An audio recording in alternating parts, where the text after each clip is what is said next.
Your name is Alexei. You're a young reactor operator, walking into the control room for your shift. The air is thick with the hum of turbines and the faint scent of machine oil. You glance at your wristwatch, 11:23 p.m., and slot into your seat confident that everything is routine. Moments later, a deafening roar shatters the stillness, and the lights flicker as if the heart of the reactor itself is gasping for breath. You feel a tremor beneath your feet, a warning you can't yet interpret. In the chaotic hours that follow, you become a silent witness to an unfolding nightmare. Flames surging into the sky and sirens wailing like the cries of a wounded city. You scurry through corridors coated with ash, clutching a dosimeter that climbs higher with every step. And with each blink of the needle, you realize you're no longer just a reactor operator. You're trapped inside a living monument to human fallibility. In 1986, a routine safety test inside a Soviet nuclear plant triggered the worst nuclear accident in human history. What was meant to power homes ended in radioactive fire, invisible death, and one of the most dangerous objects ever created by accident. This is the elephant's foot.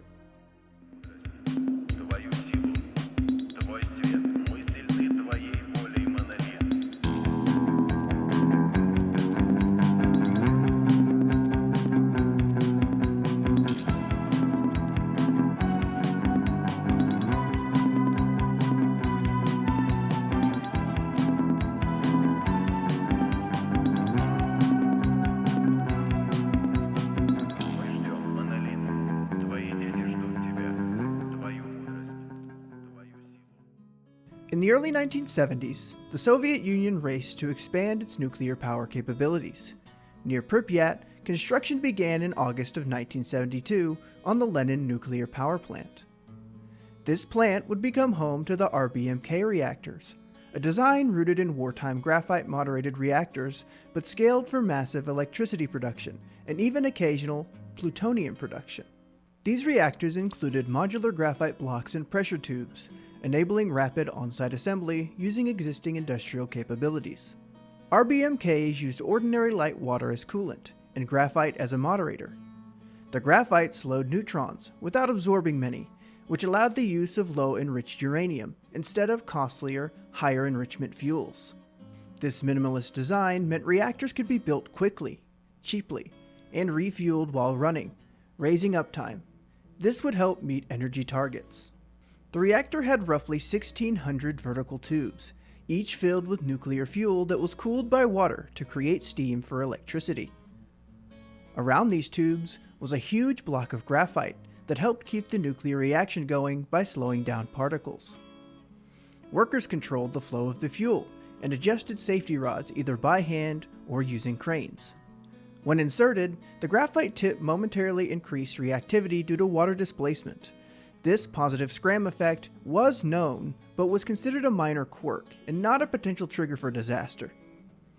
On April 25th of 1986, Reactor 4 was preparing for a turbine spin test, intended to measure the backup generator's ability to maintain operation during a blackout. This test was crucial to ensure the plant could manage a station-wide loss of external power, which was a genuine operational concern. To perform the test, operators purposely reduced the reactor to low power. But to keep the pumps running reliably, they disabled the automatic safety systems, emergency shutdown interlocks, and alarms. These systems had been seen as obstacles to completing the test swiftly and smoothly. And as the reactor powered down, cooling water formed voids. This increased the reactivity due to the void coefficient.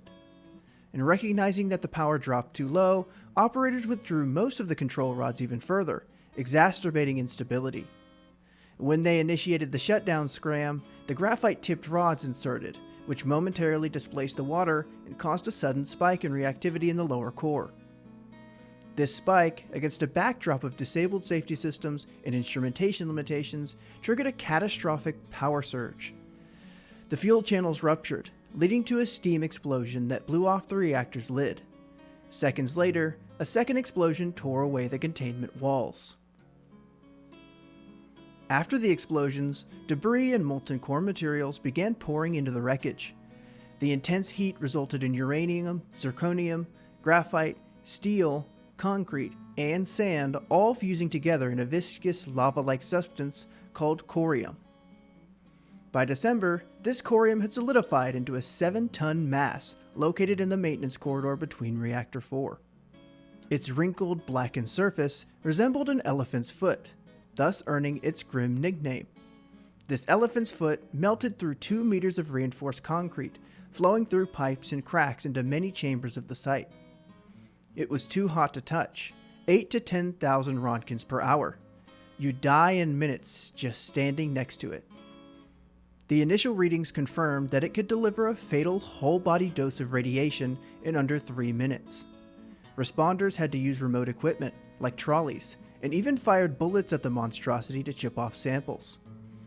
Helicopters dropped tons of sand, boron, and clay atop the core to smother the fire and to absorb some of the neutrons. To speed up construction and limit exposure, many liquidators ended up taking shortcuts. They skipped safety reports, ignored procedure, and returned used protective gear back into circulation. Exposure doses soared. In 1996, one of the liquidators, Artur Korneyev, entered the NSC's interior to photograph the elephant's foot. His exposure, though brief and regulated, still carried risk. Long-term monitoring indicated that most participants remained alive, but some reported health issues like cataracts, certain cancers, and anxiety. And the sarcophagus didn't contain the radiation forever. The radiation damaged the concrete and steel, embrittling and cracking both, while residual heat and moisture accelerated corrosion. These failures jeopardized the structure's integrity. In response, a massive engineering project commenced in 2010 to build a new safe confinement, or NSC. It was an arch-shaped 36,000-ton steel structure designed to enclose both Reactor 4 and its old sarcophagus. Completed in 2016, it was slid into place on rails over the reactor, sealing it airtight, and was equipped with cranes and ventilation to enable further dismantling. The NSC is engineered to last 100 years at least, shielding the elephant's foot and other debris from weather and preventing further environmental leakage, while robotic systems gradually disassemble contaminated remains. Today, the elephant's foot has cooled a great deal, and formed crystalline layers of zircon and radiation products. And while its surface radiation is now far lower, zones within still spin to dangerous levels. Scientists closely monitor heat, radiation, and environmental effects, ensuring that as it decays, it doesn't threaten water or structural integrity. The elephant's foot is a stern testament to design shortcuts, flawed safety assumptions, and making decisions under pressure. Chernobyl's legacy reverberates in today's nuclear protocols, which have been put into place to ensure redundant safety systems. It will take roughly 20,000 years for the elephant's foot to fully decay to safe radiation levels, due to the long half-lives of the isotopes involved. But it's safe to say today that it poses minimal danger unless directly disturbed. And beneath the silent walls of the NSC, the elephant's foot cools at its own pace. Oversight is essential to not only the operational aspect, but also the public's opinion of nuclear energy as a clean source of sustainable energy for the world. The elephant's foot stands as a chilling reminder of how a single failure in understanding and design can leave consequences that outlive generations.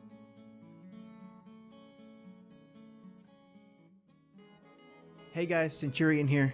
Thanks for checking out this video. This one was a quick one. We got this one done so we can work on some larger projects in the background. We've got a lot of cool stuff coming, and I hope you stick around. If you haven't subscribed yet, hit the subscribe button, click the bell notification, and be on the lookout for our streams. We stream every other week now, and we have a lot of fun doing it, so be on the lookout. Thanks, guys. Hey guys, join our Discord server. We also have a Patreon if you want to support us and all the videos we make in the future. Thanks.